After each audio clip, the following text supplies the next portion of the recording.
Bible is a fairy tale, a book full of stories. How many times have you heard this trope? I know I've heard it a few times, and I've always had to ask myself, what book have these people been reading? What if I told you the Bible is more of a history book than it is a spiritual book? And that is what we're going to be proving today.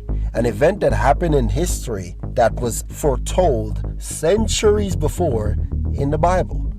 Now, there's many stories in the Bible where I can do this. Just pull the scriptures, pull the verse, and pull out the history book.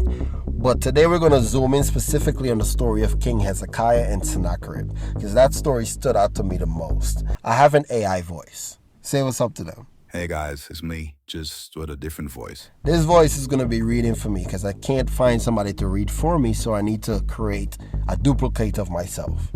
All right, so he's going to be reading for me, and we're going to read the scriptures first, and then we're going to pull out the proof in the history book. All right, if you've never believed that the Bible is a historical document, you will find out today.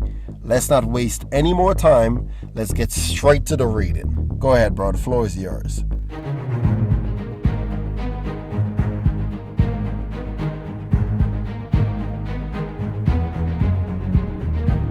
Now it came to pass in the 14th year of King Hezekiah that Sennacherib, king of Assyria, came up against all the defenced cities of Judah and took them. And the king of Assyria sent Rabshakeh from Lachish to Jerusalem unto King Hezekiah with a great army. And he stood by the conduit of the upper pool in the highway of the fuller's field. Then Rabshakeh stood and cried with a loud voice in the Jews' language and said, Hear ye the words of the great king, the king of Assyria. Thus saith the king, Let not Hezekiah deceive you, for he shall not be able to deliver you. Neither let Hezekiah make you trust in the Lord, saying, The Lord will surely deliver us. This city shall not be delivered into the hand of the king of Assyria. Beware lest Hezekiah persuade you, saying, The Lord will deliver us. Had any of the gods of the nations delivered his land out of the hand of the king of Assyria? Where are the gods of Hamath and Haphran? Where are the gods of Sepharvaim? And have they delivered Samaria out of my hand? Who are they among all the gods of these lands that have delivered their land out of my hand, that the Lord should deliver Jerusalem out of my hand?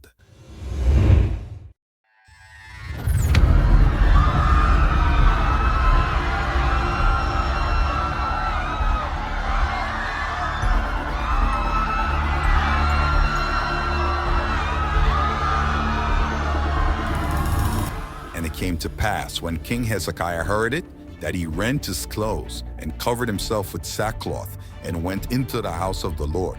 And Hezekiah prayed unto the Lord, saying, O Lord of hosts, God of Israel, that dwellest between the cherubims, thou art the God, even thou alone, of all the kingdoms of the earth. Thou hast made heaven and earth. Incline thine ear, O Lord, and hear.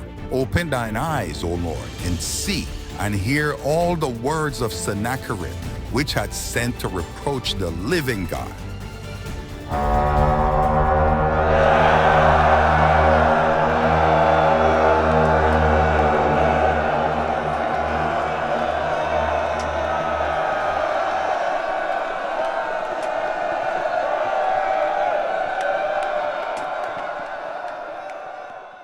God responds.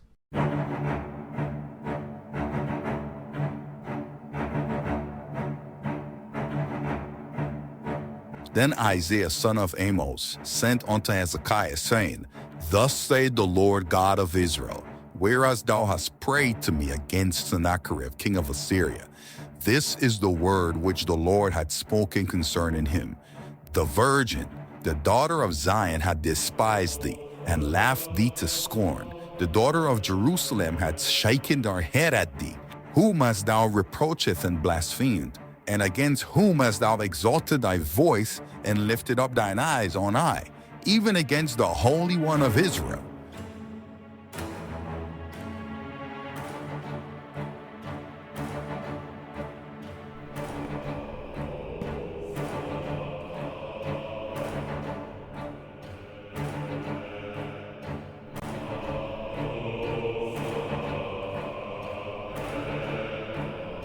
Therefore, thus saith the Lord concerning the king of Assyria, he shall not come into this city, nor shoot an arrow there, nor come before it with shields, nor cast a bank against it.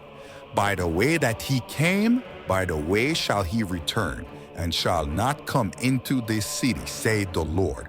For I will defend this city to save it for mine own sake, and for my servant David's sake.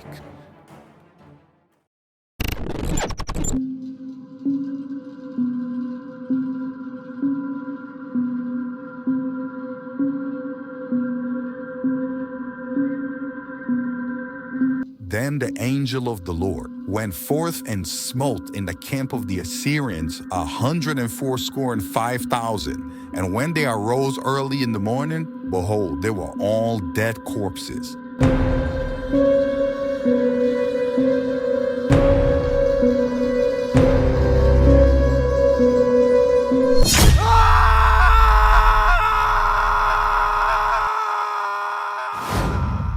So Sennacherib, king of Assyria, departed, and went and returned and dwelt at Nineveh.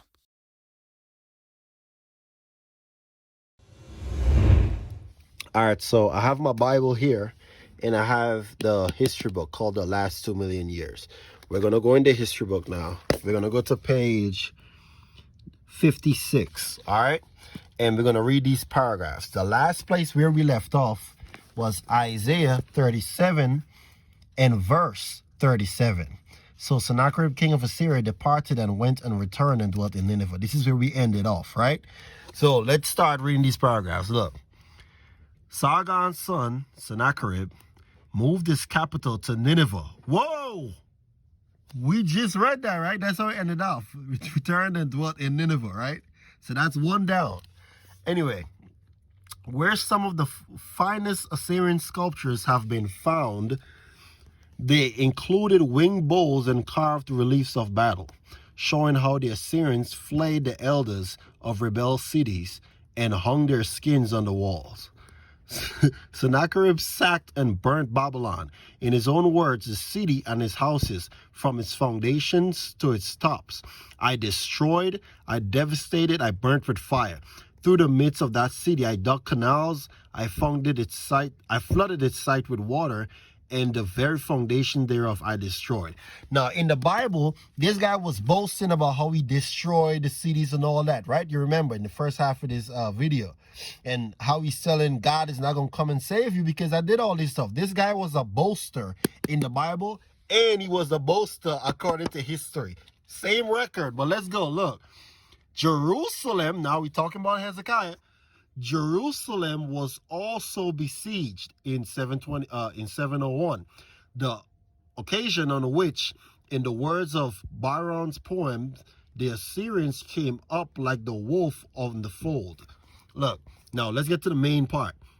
Inscriptions in Sennacherib's own palace boast of how he shut up Hezekiah. Let's read this part again. He boasts of how he shut up Hezekiah because he made him scared. Hezekiah got so scared that he had to go and pray to the Lord, right? Now, look, let's go back to this is beautiful, man. So I'm going to read from here again. Sennacherib's own palace boasts of how he shut up Hezekiah like a caged bird. But the Assyrians failed to take Jerusalem before plague forced them to withdraw. Sisters and brothers, the Bible said, then the angel of the Lord went forth and smote in the camp of the Assyrians. So the angel, the Bible call it an angel. The history book call it a plague. Sisters and brothers, you see what we just read? The history book call it a plague, and the Bible call it one angel that came and smote the Assyrians. Sisters and brothers, if this is not prophecy, if this is not proven that the Bible is a historical document, I don't know what is. But this is only one. There's a reason why my Bible look like this. I'm sorry, I'm always in it. But you see, right? Have a good day, sisters and brothers. Thank you so much for watching. If you like these type of videos, like, comment, and leave, and subscribe and help put this video in the algorithm. I love these type of stuff, sisters and brothers. God bless you. Thank you for watching. Wow.